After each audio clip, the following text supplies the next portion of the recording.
I'm going to be talking about the last 25 or 30 years of the dive industry in the Cayman Islands. There isn't enough time to include everything, so I'm going to focus on the areas that I know most about and the things that I were involved in. If I don't cover a particular topic, it doesn't mean it didn't happen. I'm just showing you as much as I can in one presentation. Here's just a quick overview of what we're going to look at on the list on the right. I'll start by saying a good friend of mine told me a good natural history presentation involves three things. It involves sex, it involves death, and it involves feeding. So we'll start with the first one. And he said, not necessarily in that order unless it involves spiders. The first thing we're going to talk about is coral spawning. Coral spawning was first discovered in the northern hemisphere by accident in 1990, and in the flower garden banks in the Gulf of Mexico, just off of Texas. Since about 1992, I'd been looking to see the coral spawning in the Cayman Islands. And what I learned over the years is that the month that it spawns in the flower gardens is a month early than what it spawns in Cayman. It spawns there August, here September, further south, Bonaire area, October. So the previous slide just showed a coral just sitting there as it does, not moving, very static in the daytime and for 364 days of the year. And then that one day of the year, it comes to life. It's been waiting all year. And then, unlike a flower that blossoms and can last for a week or two, this is all over in 20 minutes. The species that is the most fun to observe and the one that we spend the most time on is these star corals, these mountainous star corals. And I'll share some more details on that. We first spotted it here after a few years of going out in August. It was by about 1999, 2000, by the time we actually got it dialed in. And still then it took a few more years to get the formula down to 5 to 15 minute window. So this photo is a close-up of some brain coral. You can tell by the winding grooves. And then in each dot, each groove, there is like peas in a pod.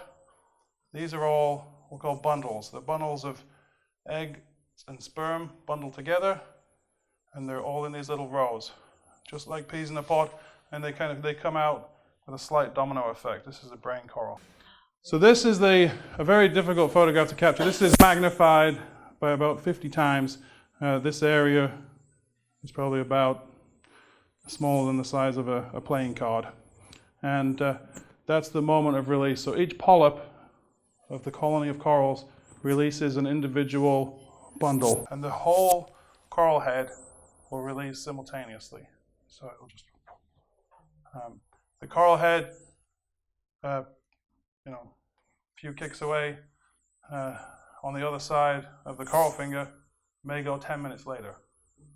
But they will all go within a relatively narrow period. This is another close-up of the similar action going on. And then this, so each one of these is a little egg. So they will mass release, they will hover above the surface of the coral for about 1 inch for about 10-15 seconds, enough to get plenty of photographs. And during that time, they're swelling up again. And as they swell up more, they become more buoyant and they float to the surface. Then when they reach the surface, the currents will catch them and then they'll be broadcast. So none of the coral bundles will actually land on the reef where they were born, so to speak, where the eggs were released. They will all end up somewhere else. And anything that lands on that particular site will have come from somewhere else. So there's mass cross-fertilization and distribution. This photo shows a good piece of the mountainous star coral. On the left is in 2005, and we had a bleaching event. I'm not going to talk about coral bleaching tonight, but that's when the corals become stressed and they lose their color, and sometimes it can be terminal and they will die. But they still spawned, as you can see here. The exact same coral head a year later. This coral was very fortunate. It recovered fully when the water temperature dropped and retained its color, was restored, and then again, and it spawned again the next year. So even in times of stress, 2005, the year after Hurricane Ivan. And then with the bleaching due to high temperatures, and then the next year spawned again. So fragile in many ways, the reefs, but their reproductive systems seem to be, they will save all their energy to make sure at least they do that. This is a sequence of events that show the 3 stages. This you can't quite see, but it's a smaller coral head, has the little peach-colored bundles, then it will release and it will hover, and then the last picture on the right, it broadcasts and floats up to the surface. These are the brain coral. We had some close-up of that. You can tell by all the winding grooves, and in each groove are the bundles, and these they're not simultaneous release. They're like dominoes. Each row will release one after the other, like a little knock-on effect. All within 5 or 10 minutes. That is a brittle star, and these are key indicators. There's 2 on this one and 2 on that one. They can sense before we can notice any visual cues that it's going to spawn. So they will feed on the spawn. They eat that. And when we're looking at a coral head and trying to identify which ones are going to spawn and which ones are not, then that is one of the things that we would look for. When you see that first, you go, okay, wait. When we're briefing divers before they go in, that's one of the first things we tell them, that you must look for that. And that is in its most spectacular view, and that's what you go down to see. And that's a full spawn from one coral head, and just completely fills the water column. This right here is a type of surgeonfish in its post-larval state. When fish spawn, they live in the water column until they become a little bit bigger, until they're old enough to come down onto the reef and survive. And it's a completely translucent. It hasn't actually fully matured. It hasn't even got to its juvenile state. It's its post-larval state. And you always see them on the coral spawning nights. And they come in to feed. So it's quite a rare sighting for that. They would be just feeding year-round on the coral for the fleshy tissue of the coral, not specifically, because this is only once a year. Sometimes it's not throughout the year. There wouldn't be. Sometimes when the moon falls, there's 13 moons in a year, so sometimes the moon's too early in August, and you can get a double spawn. Some years where you'll see it in August and September, or sometimes September and October, but September is the most reliable month. Next, we're going to talk about shark diving. In the late 90s, I established a commercial shark dive that we took tourists out to see sharks. We would feed the sharks and give them close encounters and for them to take pictures. Fortunately, we have a lot of sharks in the Cayman Islands. People don't think this or necessarily like to believe it if they're maybe not divers, but we have quite a good shark population, and all these photographs are taken on the east end of Grand Cayman, and this is a Caribbean reef shark. So this is a shark in its natural environment, just swimming around. And then some photos taken of 1, 2, 3, the big snapper, some other fish, more, certainly a lot of sharks. And if the sharks were interested in eating anything, they're much more likely to eat one of these or one of these. But they're not really fond of red meat. They like white meat.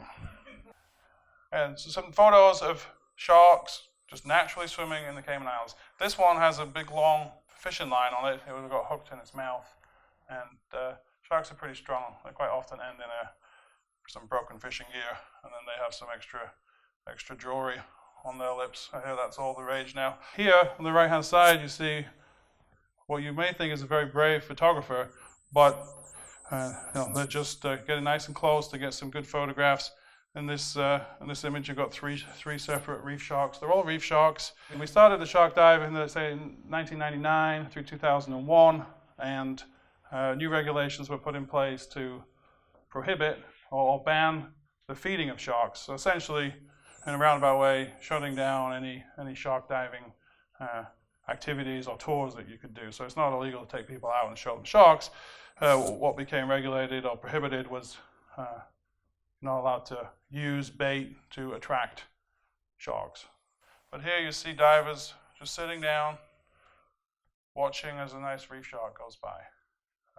We would see anywhere up to 16 reef sharks, and we would be on a dive for 40 to 50 minutes. And for many divers, it was the highlight of the trip. It would be their best dive. And even to this day, people come back, oh yeah, I remember when you guys used to do that. That was my favorite dive. Hurricane Ivan came next in this 25-year story that I'm going to tell you. And it really changed the dive industry. It's a turning point, and many businesses shut down at that point, and not by choice. There was, Bob Soto's diving, never did any more diving after Hurricane Ivan. And then Treasure Island Divers, they packed up. Anyone that's been here from 2004 and before, you'll remember some of these names. Cayman Diving Lodge in East End was completely destroyed, and that's completely shut down as well. And then research submersibles, the deep sub, never run after Ivan due to damage to their support vessel, and that's never run since. And then leading up to that, before 2004, a few others in the late 90s, early 2000s stopped trading. Fisheye, Parrots Landing, WTR was slightly after that, Aquanuts, all different reasons. But what the change was in the dive industry at that time was mostly from big, what we would call cattle boats, and it transitioned to smaller boats, or more, like the next generation of dive boats and dive industries, rather than going from these big cattle boats to smaller, more personalized service, and rather than the big old boats. So, which would be like this guy here. These are my two boats right here, high and dry. They survived, but only by luck. Okay, in 2007, the Department of Environment, due to lots of complaints and lobbying from individuals like myself and other people at the Tourism Association, brought in new regulations to protect stingrays. This on the top right, this is what was happening, and it still happens today, even though that is illegal. Picking up the rays out of the water, causing undue stress and overcrowding, vessels staying there longer than an hour, and feeding them too much food.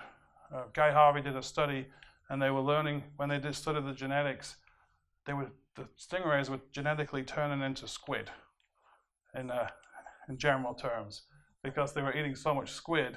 The fatty makeup was more like a squid than it was a stingray, and it was large boats were coming in and putting big buckets of 10 pounds of squid to try and monopolize the attention of the stingrays.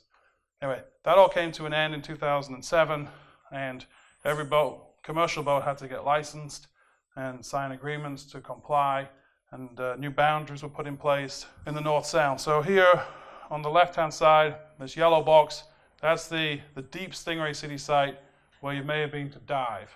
There. The green smaller box there, that is the sandbar. And the other key rule that changed was no scuba diving was allowed at the sandbar in this green box, like right at the sandbar where you can stand up. And that was mostly due to the safety concerns of stingray boats running over divers. And there certainly was some traffic management issues there back when we used to dive there, because I know Ocean Frontiers, we would dive just off the sandbar because we left out of Cayman, and we would dive right there, and it was great. But for the greater good, we stopped diving there, and that's snorkeling only now. Other regulations that were put in place, no footwear is allowed on the sandbar, barefoot only, to just prevent you from stepping on the rays, or to make you step carefully. And then the boats will brief you on doing the stingray shuffle. So you just keep your feet on the ground and shuffle along. So your feet would go under a ray rather on top of it when you're walking. No gloves are allowed, and just swimsuits and a mask and snorkel. The Department of Environment allowed a provision in the bottom right-hand corner for a third stingray site, and this red box includes a larger, what is legally called Wildlife Interaction Zone, or WIZ. And in the future, that may be developed into a third stingray site. The provision is already there within the law. There's a shallow sandbar there, but no operator yet has chosen to do anything with that. And rather than the crowd, this is how we want people to think stingray sandbar looks. That's pretty early in the morning. And then that's a closer up detail of that green box. It means no scuba diving. So where you snorkel on the Barrier Reef, on the main sandbar itself, and there's also no, in theory, no anchoring within the 4-foot profile. But some boats don't reverse in, and that's probably one of the bigger violations. But the sandbar does move, so it's kind of tricky to enforce a moving sandbar. It can move 20 to 30 feet in a year in either direction. It's not continually moving, it moves back and forth. It's not going to end up in East End one day. And so these are all recent photos. This is still what it looks like. They've done census surveys of the stingrays. And there's still over 120 stingrays in the North Sound that frequent this area. Next up, we're going to talk about the Kittiwake. And this was sunk in 2011. And it was actually part of a 3 or 5 shipwreck plan called Shipwreck City. This was the first shipwreck of a plan to sink at least 3 shipwrecks on 7 Mile Beach to create this ship diving mecca in the Caribbean. And no one else has ever done anything like that. And this was the first, the flagship vessel for the project. It was scouted out in 2004, right before Hurricane Ivan. Myself, Nancy Easterbrook, was the project leader and deserves way more credit than I do for the sinking of the Kittiwake. And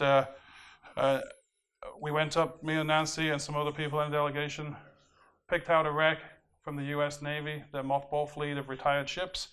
They were giving them away, as it was cheaper to give them away than to pay for them to be cleaned and scrapped and disposed of. If they could get someone to take them away for free and pay for the cleaning, then they would give you the ship.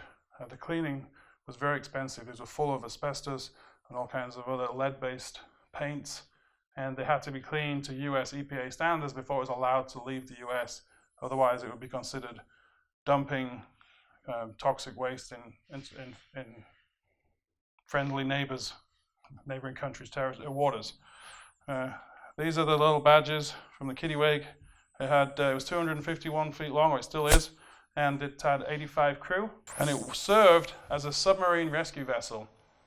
Little known fact, this was the first ship on the scene of the Challenger disaster, and it recovered the capsule from the spaceship with the perished astronauts in it. And it was used for that was in its last years of service, but it was designed to support submarines. And if a submarine had an emergency, it got stuck, and they needed to escape, it had the equipment on board to go down, retrieve the submariners, put them in the recompression chambers on board the vessel. And so with its history as the ultimate dive boat, it made a very good shipwreck. Just some history shots, some hard hat diving. This was in the earlier days of when it was first commissioned. Commercial diving's advanced more from there. And this is in the shipyard getting cleaned.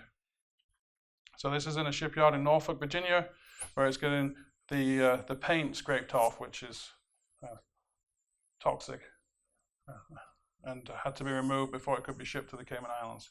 We wouldn't want anything like that on our reefs. That's the journey. Took 9 days to tow it, the tugboat, all the way down here in December. So here's a photo, an aerial photo taken by Cayman helicopters just as it was arriving, and it has no power. It's a dead ship floating in the water, being tugged.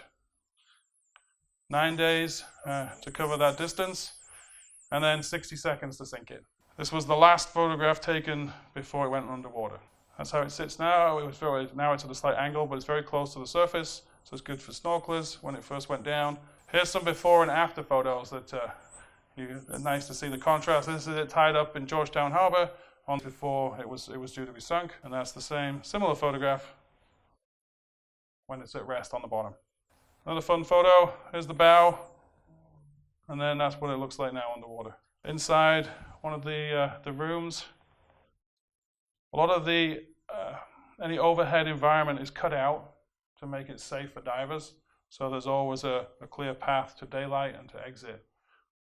So these holes would not normally be in the floor. Some of these are taken very soon after it was sunk, so it's very clean and doesn't have any marine life growing on it yet. Some of the next photos will show that. And then there's the rudder and the propeller, and the rudder and the propeller. There's just some fun shots.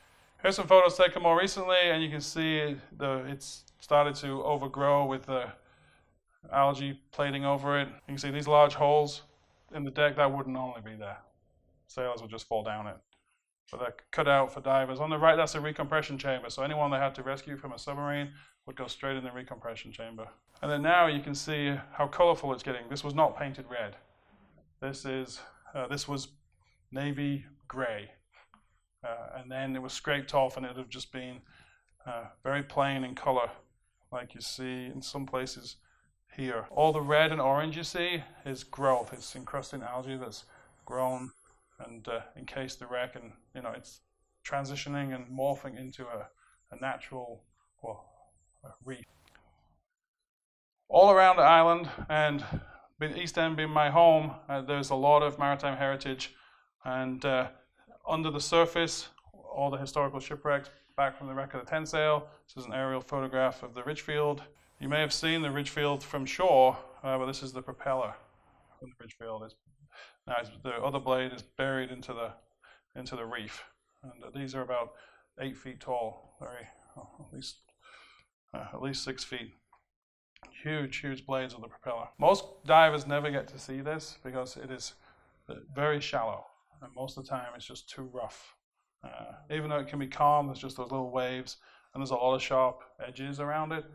So some of the maritime history certainly is hidden below the surface and not easily accessible. There's another wreck on the East End. This is a more recent wreck, and you can see the ribs of the wreck. On a lot of dive sites, you will find these historic anchors. This dive site's at Snapper Hole. It's an amazing dive without the anchor, but this just adds a little cherry on top. It's a beautiful historic anchor that in plain sight for all divers to see, and the chain wraps around the coral head. And there's lots of these on different dive sites all around 3 islands. Poor sailors dropped their anchor and clearly would never get it out of where they put it there, and decided to leave it to rest. And then a little known shipwreck in the Cayman Islands is on 12 Mile Banks. And in 1998, me and some dive buddies accidentally bumped into it. We were going out to do a dive on 12 Mile Banks to dispel the myth that we were going to get eaten by tiger sharks, and we found a shipwreck. And it was sunk in the 80s by Adrian Briggs and some other people. There was a fuel barge in Georgetown that was leaking and had to be disposed of, and they said, we'll just take it out to the banks and put it there, and then we'll go and dive on it someday. And the guy that sank it out there, it was before GPS was readily available, and his coordinates were not quite accurate, and I was told it hadn't been found since. And people, fishermen have known where it is because some of the depth sound, you pick it up, it's pretty flat out there, and there's a square profile that lifts up. But it's huge. It's about the same length as the Kittiwake, and you can't see from one end to the other. That's how long it is. But it's quite flat. But there is a lot of life on the bow, and it's virtually untouched by divers. And, many people have been out there to try and find it. But, I'm going to move on and talk about lionfish. So we spoke about sex. Now this is death. Anything you can call enough of and write its name in letters means it's a problem. Lionfish is a beautiful tropical fish that we wish we did not have to deal with and remove and cull, whatever you want to call it. They're very beautiful and graceful in the water. They float around, they flare out their pectoral fins, and they're quite majestic to just sit back and watch. But they are ferocious eaters. They will eat like 20 fish a day or more. Probably responsible for almost wiping out fish populations here. This is on a time lapse. So it started in '92 in Florida, and it worked its way up the east coast of Florida. So those little red dots here. 2000 in the summertime. Something's got cold. Bahamas. It's 2006, not in Cayman yet. 2008, boom, 2009. So pretty much it moved from South Florida, along the coast of Florida, and then it just got bigger and bigger and just took over the entire region. It is the only fish, invasive species of fish, to successfully find another invasive species of fish and reproduce, and then do it successively multiple times, where it can create over 1 million lionfish just from one incident. There's no confirmed answer to how they were introduced, but lionfish are a popular aquarium fish, and they would have probably been released in Hurricane Andrew in 1992, and and probably 6 to 8 of them, a tank of them, would have been released. And from there, 1992, it took from that till 2008 to reach Cayman. And then now it is the entire region is covered. So they're very camouflaged. They hide under ledges. And at first, when they were smaller, we used nets or these clear bags to catch them. You'd have 2 and you'd scoop them together. And it was okay for the most part. But then the reef started becoming populated so quickly we couldn't keep up. And then they were getting so big, we had to resort to spearing. And this was introduced by the Department of Environment. And that was a big achievement here. The Department of Environment and the dive industry as a whole has opposed spearfishing for the last 30 plus years, and to get them to issue free of charge spears to go and tackle the problem. So it started out with dive masters, dive instructors were given a class and then handed over a spear with a license, with a code and a little license and a license to kill, and off you went. And then it expanded where customers could take a class and increase the size of the diving army that would go out and spear them, residents that live here, dive on weekends. And little by little, we started to get on top of it. Between 2008 and 2012, so a 4-year period, I was extremely worried that my livelihood was evaporating in front of me. These guys were eating everything in sight. We'd go down on a dive, and here's me with my buddy, and we'd fill up our tube. So we had these containment devices because the spines are venomous. We'd spear, put them in the tubes, and then the tube was full, and then we'd have to carry what we could on the spear, and then they would still leave them behind. It was just everywhere. It was infested some areas. So these are 4 lionfish here with all of their spines intact. So they are technically not poisonous, they're venomous. It has a venom in the spine, not in the meat, not on the body, and only in about half of the spine. So bare fingers touching a lionfish spine. The way you get stung by a lionfish is if you touch the end of it. If you get pricked, it's like a needle. And the venom is in a sac at the base of the spine and is pumped up a microscopic little channel out to the tip. So you can hold it and you can pull the sheath back of skin on the spine and you will not get stung. But if you step on or get stung on the tip of the spine, it can be very, very painful. Some people require, it'll swell up the size of a football, or it can turn black, or I've built up a little bit of immunity. And it hurts me more like a bee sting. And it also depends on how you get stung. If you can get stung by one that's dead, they're still venomous up for 12 hours or more. And if you get stung by a live one, then the pain is much, much higher. In more recent times, the thing that we've seen, I'm talking about the last 25 years in the dive industry, and diving is getting smarter. The use of technology is very evident. This was done in November 2007. A team from Europe came in and did scans of 19 dive sites on the East End and created 3-dimensional maps of all the walls and the reefs, and that's not out yet. But that's still, and then you download that on an app and you can review which dive site you're going to before you go down. We have underwater webcams, so you can watch coral spawning or look at the coral nursery, all kinds of things, endless possibilities. And this is connected to a floating barge that has solar panels and a battery and a Wi-Fi antenna that broadcasts the signal back to shore and sends it out out to the web. This live cam it's about an 8-second delay, but it gets about 500 gigabytes of video traffic a week.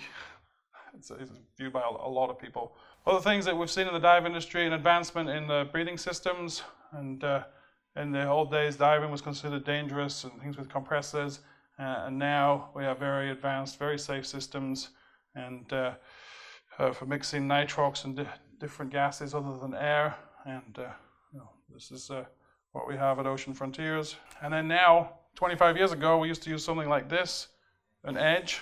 Yeah, somebody knows what that. Somebody had one of them.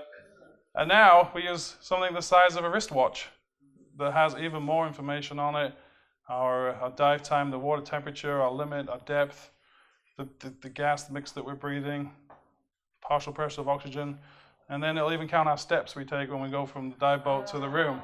So there's certainly a lot of more data, and it helps you plan your dives and dive a little smarter. New things that we're seeing in the dive industry, or more in the recent times, we're seeing underwater weddings. We have Minister Magoo is helping us with this. He actually the minister doesn't get in the water. He has an underwater microphone and he speaks on the boat. And the audio comes out. And they have little headsets on and they can hear what he's saying, and then they can speak back to him and say, I do. And kids, 8 years old and up, are now diving. 8 to 10-year-old in the swimming pool, 10 years and up in open water with restrictions. But 25 years ago, you were not seeing kids in the water. Now, the equipment is made, they have special sizes, much smaller tanks, smaller BCs. So they could have been diving years ago, they just pretty much didn't have the equipment that would fit them. An extra small would still be too big for a lot of 8-year-olds. But now they do some micro sizes. And classes, particularly tailored to kids, is opening up that world. This one's having a lot of fun. The other thing that we're seeing, all dive resorts have been around. Now we're seeing the next generation of dive resorts coming out where they're not kind of like dive dumps. It's people come to the Cayman Islands, and divers have been diving a bit more affluent, and they're looking for somewhere a little bit nicer and want to be able to roll out of bed and onto the dive boat. And then we're seeing the next generation of dive boats, more modern, fuel-efficient engines with no emissions or with emission controls, and all much better for the environment and more comforts for diving. Diving's getting easier and easier with all these added creature comforts and conveniences. Other thing that we're seeing in the dive industry, we're seeing a lot more girl power. About 50% of the dive staff at Ocean Frontiers are female, and from boat captains through managers throughout. And it's not unique to my dive shop. It's quite prevalent throughout the industry. There is certainly, it's not a man's sport and it's not a man's world in the dive industry. And everybody has a camera. Anyone that was in the photo business before isn't doing so good, because everyone that comes on the boat has their own camera, whether it's a GoPro or on some of our photo workshops. All these cameras here, you could buy some beachfront property in the Cayman Islands with what that's worth. But everybody has a camera, and that's one of the driving reasons why people are going diving and looking for sharks and looking for shipwrecks and looking for various marine life down there. All right, I think we're at the end here. The last thing that I just wanted to say is just point out, I've gone through lots of interesting topics, but throughout the last 25 years, the dive industry here has been involved in quite a bit of activism against or in support of certain things that have been going on. And certainly during my time with CITA as the president, captive dolphins was something that I opposed quite strongly and did everything we could, other than get them shut down, but prohibited there's a moratorium put on any marine mammal facilities on the island, and that's still in place, so we wouldn't see any more come to the island, and we prefer to see them in the wild. The dive industry got together and opposed the mega quarry that was proposed for East End, and that particular site they chose was right next to 6 of our best dive sites, and close to the site that we do all our coral spawning studies on, close to where we outplant the corals, and a very key area, and that's something that we want to see protected. Cruise berthing's been a controversial topic, and the dive industry has been very outspoken about that, and although it's probably going to happen, the designs that have been coming out is something that the dive industry keeps pushing to them go back to the drawing board and try and come up with a better design. The marine parks were 25 years old just a few years ago, and right now they're under review, and that's something else that we as the dive industry are pushing to see the marine parks expanded, but also make sure provisions are put in place for local fishermen on the basis that, you know, if you have areas that are protected, they will produce lots of fish that then spill over the boundaries and make very good fishing grounds too. So with proper management, fishing and diving can coexist.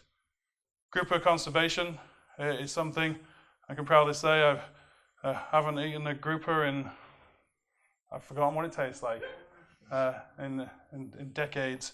And there are threatened species as delicious as I am told they are. There are other choices on the menu like lionfish. I told you we're going to talk about feeding in the end. Lionfish is a very good alternative to grouper, and we've supported the ban on fishing during the grouper spawning season. It goes in January and February, and we are seeing a difference. The initial ban was in place for 8 years, and then they renewed that, and during that 8-year period, we went from not seeing any Nassau groupers or small ones to seeing lots of them. So with the proper management, there's no reason why some sustainable fishing with grouper cannot happen in the future, but they're still at risk, and the populations have still not come back to where they need to be.